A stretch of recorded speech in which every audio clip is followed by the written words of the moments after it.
আসসালামু আলাইকুম আমার প্রাণপ্রিয় আপু ভাইয়েরা কেমন আছেন? আশা করছি আল্লাহর রহমতে সবাই ভালো আছেন। যে যেখানে আছেন সুস্থ আছেন আলহামদুলিল্লাহ।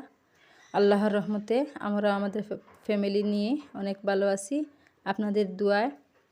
তো আজকে আমি আপনাদের সাথে এমন একটি টিপস শেয়ার করব। এই টিপসটি হচ্ছে মেলার দোকানের ঘুগনি এত স্বাদ হয় কেন? আমরা তো সবাই বাসায় ঘুগনি ট্রাই করি, তৈরি করি, এত স্বাদ হয় না, কিন্তু মেলাতে গেলে দেখা যায় লাইন ধরে বসে থাকেন এই ঘুগনিটা খাওয়ার জন্য। সেই টিপসটা আজকে আপনাদের সাথে শেয়ার করব। এখানে হচ্ছে আমি পরিমাণ মতো মটর ভিজিয়ে নিয়েছি, তারপরে হচ্ছে সামান্য খাবার সোডা দিয়ে একটা প্রেসার কুকারে আমি বসিয়ে দিলাম। তারপরে যে হচ্ছে এখানে যে আমি সালাদগুলো রেডি করে রেখেছি সেই সালাদগুলো দিয়ে আমি ঘুগনিটা সাজাবো, এই চাটটা তৈরি করব। সেই জন্য আমি এখান থেকে নিয়ে নিচ্ছি কিছু ধনিয়া পাতা। তো মূল কাজে চলে আসলাম। এখানে হচ্ছে পরিমাণ মতো তেল দিয়ে তেলটা একটু গরম হয়ে আসার পর এক চামচ চিনি দিয়ে তারপরে আবার নেড়ে ছেড়ে ভেজে নেবেন। তারপর হচ্ছে এখানে আমি পেঁয়াজ কুচি, আদা কুচি, কিন্তু এখানে রসুন কুচি ব্যবহার করা যাবে না, সেই জন্য আমি এখানে আদা কুচি আর পেঁয়াজ কুচি দিয়ে একটু বাদামি কালার করে ভেজে নেবেন। তারপরে হচ্ছে দুইটা আমি দিয়ে দিলাম এই যে তেজপাতা। তারপরে হচ্ছে আমি এখানে দিয়ে দিচ্ছি এই যে একটা টমেটো আমি কুচি করে কেটে নিয়েছিলাম, সেইটা দিয়ে দিয়েছি। তারপরে হচ্ছে এখানে আমি দিয়ে দিচ্ছি আদা বাটা, রসুন বাটা, সামান্য একটু জিরার গুঁড়া, ধনিয়ার গুঁড়া, হলুদের গুঁড়া, মরিচের গুঁড়া। তারপরে হচ্ছে ভালোভাবে এইগুলা ভেজে নেবেন। ভেজে নেওয়ার পর এই যে আমি মটরগুলা সিদ্ধ করে রেখেছিলাম সেই মটরগুলা এখন দিয়ে দিয়েছি, দিয়ে তারপরে হচ্ছে ভালোভাবে নেড়ে ছেড়ে নেবেন।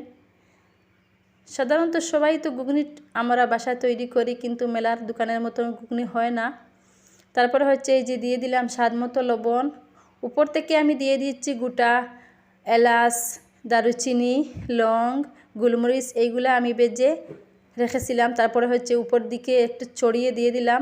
দেখুন মাশাআল্লাহ আমার ঘুগনিটা কত সুন্দর হয়েছে, খেতেও অনেক সুস্বাদু হয়েছিল, একদম পারফেক্ট মেলা দোকানের মতো হয়েছিল এই ঘুগনিটা।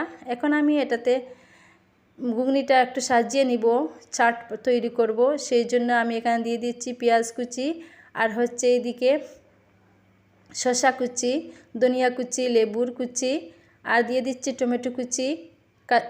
ঝাল যায় যতটুকু পছন্দ করেন ততটুকু দিয়ে দিবেন। কাঁচামরিচ কুচি দিয়ে দিয়েছি। আপনারা চাইলে এখানে লেবুর রসটা চিপে দিতে পারেন, আমি সেরকম দিলাম না, আমি সেইটা অপশনাল রেখেছি। এখানে দিয়ে দিচ্ছি আমি ছোটো ছোটো করে লেবু কিউব করে কেটে দিয়ে দিয়েছি। আপনারা চাইলে লেবুর রসটাও দিতে পারেন, কোনো সমস্যা নেই।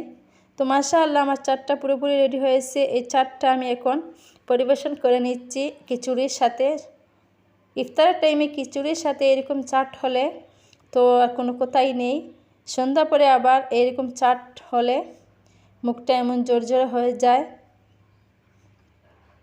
আজকের রেসিপিটি কার কাছে কেমন লেগেছে কমেন্ট সেকশনে জানাবেন। ইনশাআল্লাহ আজকের রেসিপিটি শেষ পর্যন্ত দেখলে আপনাদের কাছে অনেক অনেক ভালো লাগবে।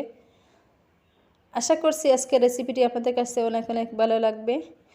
ভিডিওটি দেখি যারা এই পর্যন্ত আসছেন প্লিজ মনে করে ভিডিওতে একটি লাইক দিয়ে যাবেন। আর যারা চ্যানেলে নতুন প্লিজ আমার চ্যানেলটি সাবস্ক্রাইব করে পাশে থাকা বেল বাটনটি অন করে আমার পাশে থাকবেন।